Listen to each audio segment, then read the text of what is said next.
દહેગામ તાલુકાના ચિસ્કારી ગામનો 22 વર્ષના યુવાની હત્યા કે આત્મહત્યા ઘૂંટાતું ભારે રહસ્ય. પોલીસ તટસ્થ તપાસ કરે તો મોટા માથા બહાર આવે તેવું પરિવારજનોનું નિવેદન.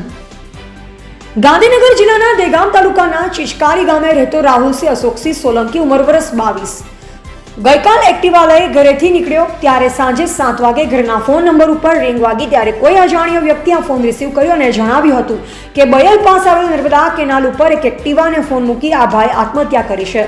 ત્યારે ઘરના પરિવારજનો અવાજ સાંભળી ઘટના સ્થળે દોડી ગયા ત્યારે જોયું તો કેનાલ પાસે લોહીના ડાઘા હતા અને એક્ટિવા પાસે ઇંગ્લિશ દારૂની બોટલો પણ જોવા મળી, જેના પરથી પરિવારજનોની રજૂઆત છે કે અમારા પુત્ર આત્મહત્યા કરી નથી પરંતુ તેને મારી નાખી નર્મદા કેનાલમાં ફેંકી દેવામાં આવ્યો છે તેવી આશંકા સેવાઈ રહી છે. તેવી રજૂઆત કરતા મૃતકના પરિવારજનો દ્વારા માહિતી પ્રાપ્ત થવા પામી છે અને અમારા પ્રતિનિધિએ મૃતકના ઘરે જઈ રૂબરૂ માહિતી પ્રાપ્ત કરી છે અને પરિવારજનો હાલમાં હૈયાફાટ રુદન કરી રહ્યા છે.